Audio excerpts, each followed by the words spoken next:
देखिए, ये भय का माहौल बना के दूसरे अल्पसंख्यकों को डराने का काम लोग कर रहे हैं और करेंगे क्या। वक्फ बिल में जो कुछ आया, मैं एक बात पूछना चाहता हूं, चाहे वो राहुल जी हों, चाहे वो तेजस्वी जी हों, 2010 में जो बिल आया था जी, वो लाने वाले कौन थे? और जो बिल आया था तो किसने कहा था ये तो लूंज पुंज है, बहुत ढीला ढाला है, सख्त बिल की जरूरत है न? और वक्त की संपत्तियों का औने पौने के दर से ये दुरुपयोग हो रहा है, लोग लीज पर दे रहे हैं, लोग सेल कर रहे हैं, ये मैंने नहीं। और उदाहरण दे दे के कि कहाँ कहाँ डाक बंगला पर, बेली रोड पर और कहाँ कहाँ, हाँ, ये उदाहरण दे के कि मैं इसका गवाह हूं, मैं जानता हूं कि कहाँ कहाँ इसके दुरुपयोग हुए हैं, कहाँ कहाँ औने पौने में मॉल बन गया, 5 स्टार होटल बन गया, मार्केटिंग कॉम्प्लेक्स बन गया, उसके बाद 3 स्टार होटल, ये सब उन्होंने कहा था। और उन्होंने जिस सख्त बिल की मांग की थी 2010 में, मोदी जी ने 2025 में उसको पूरा कर दिया।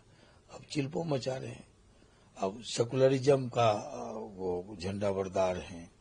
मैं कहना नहीं चाहूंगा विस्तार में कि जो सेकुलर पार्टी है कथित कांग्रेस, उनके राज में भागलपुर का दंगा हुआ।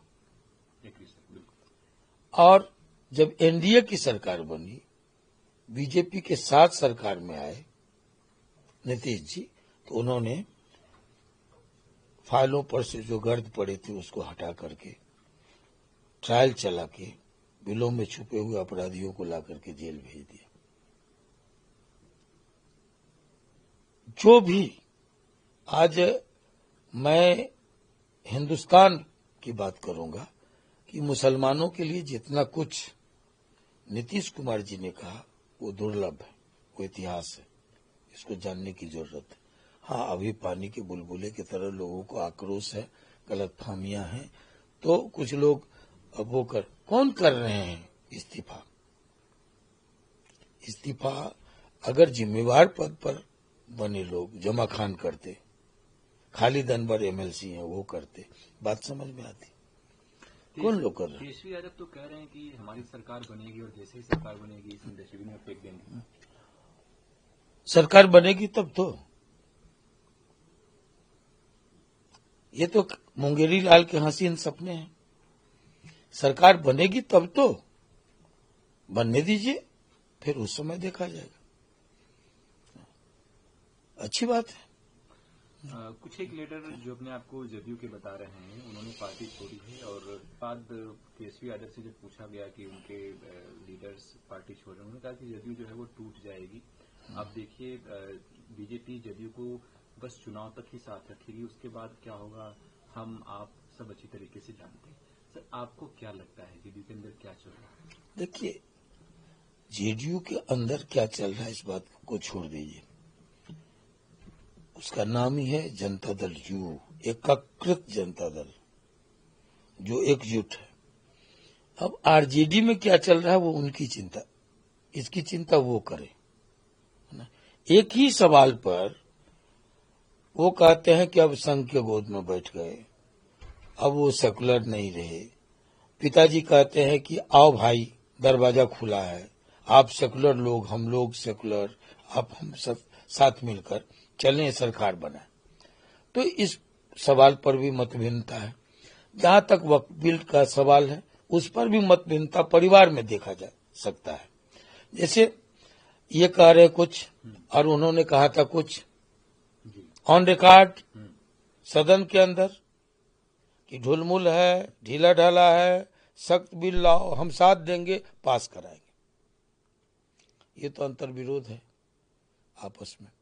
अब सर, कुछ पार्टियां जो हैं, चाहे वो कांग्रेस हो, वैसी की पार्टी हो, मुस्लिम संगठन, वो जो है सुप्रीम कोर्ट पहुंचे हैं इसके अगेंस्ट में। आपको लगता है कि ये तो संवैधानिक हक है, लोकतंत्र में सबको है न्याय का दरवाजा खटखटाने का, और वो हाई कोर्ट जाए, सुप्रीम कोर्ट जाए, लेकिन एक बात जान लीजिए कि सदन खुद में फैसला लेने के लिए सक्षम है। और कोई कानून जब बन जाता है, दोनों सदन से पास हो जाता है, तब सुप्रीम कोर्ट भी उस पर मुहर लगाती है। हाँ, कोई मामला है, प्रस्ताव है, कोई अधिनियम आया है किसी तरह का, तो लोग जा सकते हैं। अब जाने दीजिए, देखिए सुप्रीम कोर्ट तो। सर, साल के अंत में ही बिहार में चुनाव है, देखते हैं कैसी तैयारी चल रही है चुनाव की, किसका सपोर्ट करेंगे, किसके पक्ष में होंगे? आपके परिवार से दो दो लोग। हाँ बिल्कुल, हाँ। देखिए कोई नहीं चाहता, मैं आपको बता दूं कि प्लस पॉइंट एनडीए के लिए ये है कि कोई 2005 के पूर्व का जो अंधा युग जिसने देखा है, कानून व्यवस्था हर क्षेत्र में, हर विधा में, हर क्षेत्र में जो स्थितियां थी, बेपटरी कानून व्यवस्था, शिक्षा के क्षेत्र में चरवाहा विद्यालय के ऊपर कोई व्यू नहीं था लोगों को, तो ये सब तो कोई नहीं चाहता है कि 2005 के दौर में फिर से, उसके पहले के दौर में बिहार जाए। और ये एनडीए के लिए शुभ संकेत है।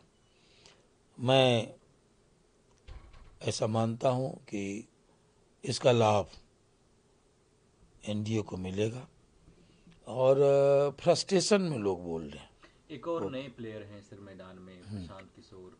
2-3 सालों से वो बिहार में बहुत ज़्यादा एक्टिव हैं, अपने आप को अगले मुख्यमंत्री के रूप में बोल रहे हैं कि हमारी पार्टी जीत कर आएगी। वो कह रहे हैं कि मेरा राजनीति सोशल इंजीनियरिंग से चलता है, सामाजिक समीकरण से चलता है। कौन सा समीकरण अभी उनके साथ? मान लीजिए कि जो भी हो, एनडीए के पक्ष में सामाजिक समीकरण है, महागठबंधन के पक्ष में भी सामाजिक समीकरण है। आपके पक्ष में कौन सा सामाजिक समीकरण है, कौन क्या है? वो पलायन की बात करते हैं, वो बेरोजगारी की बात करते हैं, वो कहते हैं 8 में चुनाव होगा, जो भी युवा वो ये भी बात करते हैं कि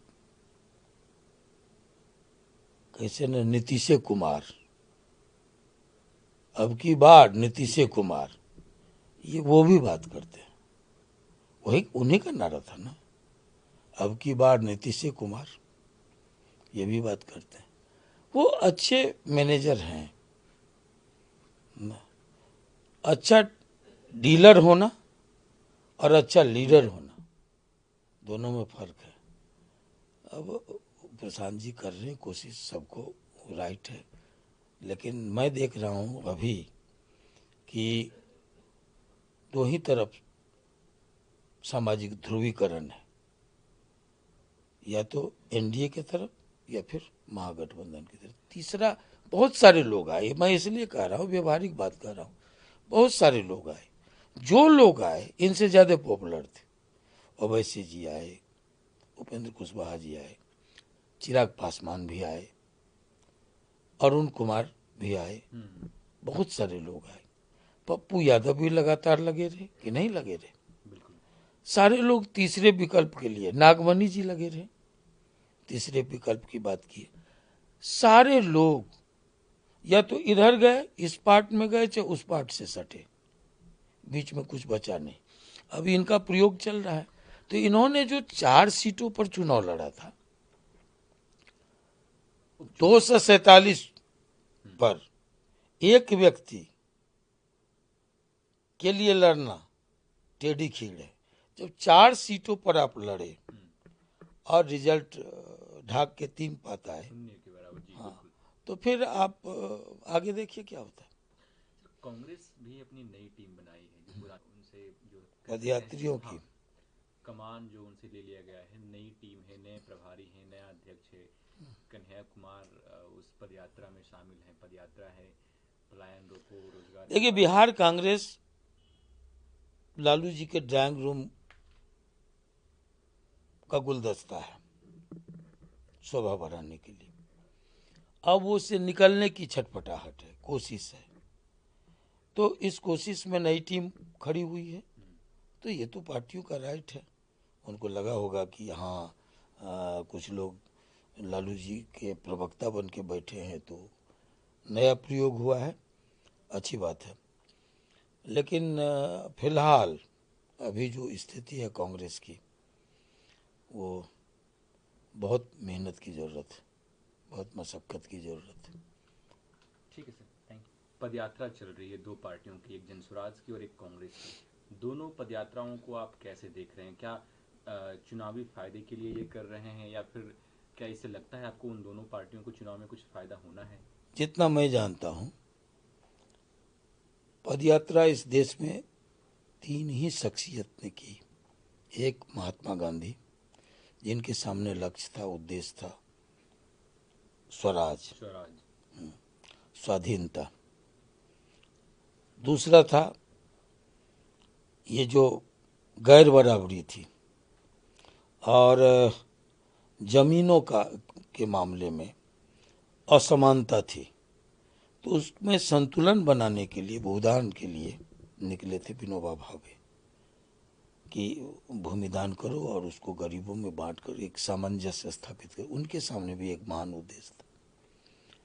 तो दूसरे पदयात्री थे आचार्य विनोबा भावे, और तीसरे पदयात्री थे हमारे गुरुजी, पूर्व प्रधानमंत्री चंद्रशेखर जी, जिन्होंने देखा था भूख, बेबसी, गरीबी, भ्रष्टाचार, और उनके जहन में था इन सब के खिलाफ एक जनाक्रोश, एक आंदोलन, एक जन आंदोलन खड़ा करना।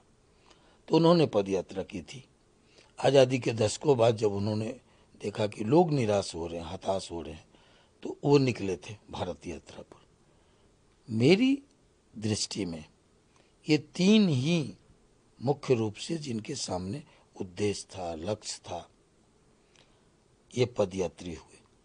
बाद के दिनों में जो लोग हुए, दो ही पदयात्रा, इसके पूर्व भी कई यात्राएं हुई है। तो ये पद के लिए यात्रा है, ये पद यात्रा नहीं, ये पद के लिए यात्रा है।